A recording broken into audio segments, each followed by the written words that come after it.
அஸ்ஸலாமு அலைக்கும் வரஹ்மத்துல்லாஹி வபரகாத்துஹு. இன்னைக்கு நம்ம பார்த்தீங்கன்னா இரவு ஓதக்கூடிய ஒரு சின்ன சூறாவை பற்றி பார்க்க போகிறோம். இந்த சூறாவை நீங்கள் 10 முறை ஓதிக்கொள்ளுங்க. சுபஹானல்லாஹ். இந்த ஒரு சூறாவை ஓதுனவங்க எப்படிப்பட்டவங்கன்னு பார்த்தீங்கன்னா, இதுவரையும் துவா கபுலாகலைன்னு சொன்னவங்க கூட இதை ஓதிட்டா துவா கபுலாயிருச்சுன்னு அவங்க வாயாலேயே சொல்லுவாங்க. அந்த அளவுக்கு துவா கபுலாகலைன்னு சொல்கிறவங்களுக்கே ஸ்பெஷலான சூறான்னு சொல்லலாம். துவாவை கபுலாக்குறதுக்கு இதை விட மிஞ்சினது வேறு எதுவுமே இல்லைங்களாம். அந்தளவுக்கான ஒரு சூறா தான். இன்னும் இதை ஓதுறனால எக்ஸ்பிரஸ் ஸ்பீடில் நம்மளுடைய தேவைகள் நிறைவேறும்னு சொல்லலாம். கடன்னு சொல்லிட்டு நீங்கள் கேட்ட உடனே உங்களுக்கு அல்லாஹ் கொடுத்துருவான். இரவு ஓதுனா காலையிலேயே உங்களுக்கு பலன் கிடைக்கும். அந்தளவுக்கு ஒரு வேகமாக பதில் கொடுக்கக்கூடிய சூறாவாக இருக்குது. இன்னும் இதை எப்படிப்பட்ட தேவைக்கெல்லாம் ஓதலாம் அப்படின்னு சொல்லிட்டு கேட்டிங்கன்னா, நம்ம ஏதாவது ஒரு விஷயத்துக்காக காத்துட்ருக்கோம் அப்படின்னா அதனுடைய சம்மதம் கிடைக்கிறதுக்காக நம்ம ஓதலாம். நான் ஒரு வேலைக்காக அப்ளை பண்ணி காத்துட்ருக்கேன், நான் ஒரு திருமணத்துக்காக ஒரு இடத்துக்கு சொல்லி விட்டு காத்துட்ருக்கேன். இந்த மாதிரி பார்த்தா ஏதோ ஒரு விஷயத்துக்காக நீங்கள் காத்துட்ருக்கீங்கன்னா அந்த காத்துட்ருக்கக்கூடிய விஷயத்துக்கு ரிசல்ட் வரணுங்கிறதுக்காக நீங்கள் இதை ஓதலாம். அதே மாதிரி அவசர தேவை, எனக்கு இப்போவே இது வேணும், இப்போவே இது நடக்கணும், இப்போவே இது சரியாகணும்னு நீங்கள் ஏதாவது நினச்சிங்கன்னா அதுக்காகவும் இதை நீங்கள் நியத்து வச்சு ஓதலாம். அதே மாதிரி பார்த்திங்கன்னா, உங்களுக்கு நோய் இருக்கா, அந்த நோய்க்கு நல்ல ஒரு நிவாரணம் கிடைக்கிறதுக்கும் இதை நீங்கள் ஓதலாம். அது மட்டும் இல்லை, நமக்கு தேவையான பணத்தையும் சீக்கிரமாக கொடுக்கக்கூடியதாக இருக்குது. என் கையில் பணம் இல்லை, எனக்கு பணம் கிடைச்சா கொஞ்சம் அவசியமாக இருக்குதே, ஒரு 10,000 ரூபாவது கிடைச்சா பரவாயில்லையேன்னு உங்களுக்கு தோணுச்சுன்னா நீங்கள் இதை ஓதுங்க. உங்களுக்கான பணத்தை ஏதாவது ஒரு வழியில் இழுத்து கொண்டு கொடுக்கக்கூடியதாக இருக்குது. அதுலேயும் கடன் நிறைய பேருக்கு இருக்குது. எப்படி கடன் அடைக்கிறது, பணம் கிடைச்சா பரவாயில்லைன்னு தான் நிறைய பேத்துக்கு என்ன இருக்கும், மனசில் இருந்துக்கிட்டே இருக்கும். அதனால் பண பிரச்சனையை போக்கி கடனை அடைத்து கொடுக்கறதுக்கு இது ஒரு சிறந்த சூறாவாக இருக்கும். அல்லாஹுடைய உதவி உங்களுக்கு கிடைக்கும். அந்த சூறா தான் பார்த்திங்கன்னா சூரா நஸ்ரு. அப்படின்னா இதாஜாக நஸ்ருல்லாஹி, அல்லாஹுடைய உதவியும் வெற்றியும் வரக்கூடியதை பற்றி விவரிக்கக்கூடிய சூறா. இந்த சூறால அல்லாஹ் சொல்கிறான், இதாஜா நஸ்ருல்லாஹி வல் ஃபதஹ், நம்மளுடைய உதவியும் வெற்றியும் வரும்போது நீங்கள் பார்ப்பீங்க கூட்டமாக இஸ்லாத்துக்குள்ளே நுழைவாங்க. இன்னும் அல்லாஹுவை புகழ்வாங்க, அல்லாஹிடத்துல மன்னிப்பு கேட்பாங்க அப்படின்னு சொல்லிட்டு அல்லாஹ் இந்த சூறாவை இறக்கியிருக்கான். இந்த சூறாவை தான் நீங்கள் என்ன பண்ணும், இரவு 10 முறை ஓதுனீங்கன்னா அல்லாஹுடைய உதவியும் வெற்றியும் உங்களுக்கு வரும். அல்லாஹ் எல்லா முஹ்மீன்களுக்குமே உதவி செய்யக்கூடியவனாகவும் வெற்றி கொடுக்கக்கூடியவனாகவும் தான் இருக்கான். நாம் கேட்டால் கொடுக்க மாட்டான், அடுத்தவங்க கேட்டால் தான் கொடுப்பான்லாம் கிடையாது.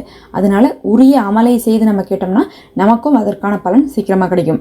அப்படி பார்க்கும்போது அல்லாஹுடைய உதவியும் வெற்றியும் கொடுப்பேன்னு சொல்லி வாக்கு கொடுத்த சூறாவாக இது இருக்குது. இதை நீங்கள் தினமும் 10 முறை ஓதுனா அற்புதங்களை உங்களுக்கு நடத்தும்.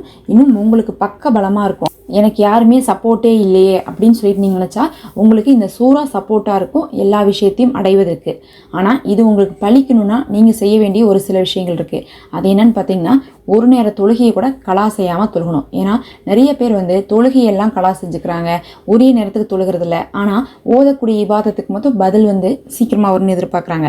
நீங்கள் ஒரு இபாதத் செய்கிறீங்கன்னா அது ஃபர்லாக இருக்கிறத கடமையை கரெக்டாக நிறைவேற்றினா மட்டும்தான் நஃபுலாக இருக்கிறது சுன்னத்தாக இருக்கிறது உங்களுக்கு தடுங்கள் இல்லாமல் கிடைக்கும். நம்ம ஃபர்லையே குறை வைக்கிறனால தான் நமக்கு என்ன நடக்கிறது இல்லைன்னா சுன்னத்தானதையோ நஃபிலானதையோ நம்ம செய்யும் போது அதற்கான முழு பலனை நம்ம கண்டு கொள்ள முடியல. நிறைய பேர் அப்படி தான் என்ன ஆயிடுறாங்கன்னா, எவ்வளோ அமல் செஞ்சாலும் அதனுடைய பலனை முழுசாக அனுபவிக்க முடியாமல் போயிடுது. அல்லாஹ் நான் உனக்கு ஃபருள் ஆக்கி வச்சுருப்பேன், அதை நீ கண்டு கொள்ள மாட்டேன், அதுக்கப்புறம் உன் தேவைக்கு நீ நஃபிலை மட்டும் ஓதுவே, நான் அதுக்கு பதில் கொடுக்கணுமான்னு சொல்லிட்டு நம்மளை விட்டுருவான். அதனால் நீங்கள் என்ன பண்ணுங்கள், ஃபருளை ஒழுங்காக பேணி தொழுகுங்க. அதே மாதிரி பார்த்திங்கன்னா, இது ரமலானுடைய நோவாக இருக்கிறனால நமக்கு ரொம்ப ஈஸி. தஹஜ்ஜத் தொழுகிறதுலாம் பார்த்திங்கன்னா யாருக்கு வேணால் வாய்ப்பு கிடைக்கும்.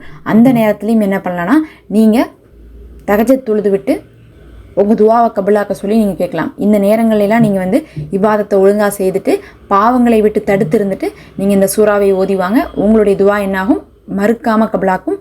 இதோடு சேர்ந்து நான் இன்றைக்கி இன்னொரு வீடியோ போட்டிருக்கேன், ரொம்ப முக்கியமான வீடியோ. ரமலான் மாதத்தில் எப்படி நம்ம தக்வாவை அடையிறதுன்னு சொல்லிட்டு. இப்போ நம்ம ரமலான் நோன்பு வைக்கிறோம்னாவே அதுக்கு காரணமே என்னென்னா, அல்லாஹ் சொல்லிட்டான், தக்வாவை அடையிறதுக்காகத்தான் நான் உங்களை ரமலான் நோன்பு வைக்க சொல்கிறேன். நீங்கள் மட்டும் தக்வாவை அடையாட்டினா அந்த நோன்பே பிரயோஜனம் இல்லை அப்படின்னு அல்லாஹ் சொல்லிட்டான். அப்போ ரமலான் நோம்பில் நம்ம தக்வாவை அடையாட்டினா அந்த நோன்பே பிரயோஜனம் இல்லை அப்படின்டா அந்த தக்வாவை எப்படி அடையிறது அப்படிங்கிறது நம்ம தெரிஞ்சு வச்சுக்கணும்ல. அப்படி அடைஞ்சாதானே இந்த நோன்பு பிரயோஜனமாகும். தக்வா அப்படிங்கிறது இபாதத் செய்கிறது கிடையாது, அது மனசில் வரக்கூடிய ஒரு உள்ளுணர்வாக இருக்கும். அதை எப்படி அடையிறதுன்னு சொல்லிட்டு ஒரு 6 வழிகளை வீடியோவாக போட்டிருக்கேன். அந்த 6 வழிகளையும் பார்த்து நீங்கள் தெரிஞ்சுக்கோங்க. இது ஓதுறதோ தொழுகிறதோ கிடையாது. இப்போயே சொல்லிட்டு மனசளவில் வர வேண்டிய அந்த உறுதி தான் அந்த தக்வா. அதை பற்றி நான் சொல்லியிருக்கேன். இதில் இன்றைக்கி பார்த்தா 1000ல் ஒருத்தவங்க கூட தக்வா இல்லாமல் தான் நோன்பு வச்சுட்டு இருக்காங்க. அல்லாஹ் காப்பாற்றணும். அப்படிப்பட்ட நோன்புகள் பிரயோஜனமே தராது. அதனால ரமலானில் ஒரே ஒரு தடவை அந்த பயானை பாருங்கள், ரமலான் முழுவதும் உங்களுக்கு பயனுள்ளதாக மாறும். மறக்காமல் அதை ஃபஸ்ட்டு கமெண்ட்டில் கொடுக்குறேன், செக் பண்ணி பாருங்கள். அஸ்ஸலாமு அலைக்கும் வரஹ்மத்துல்லாஹ்.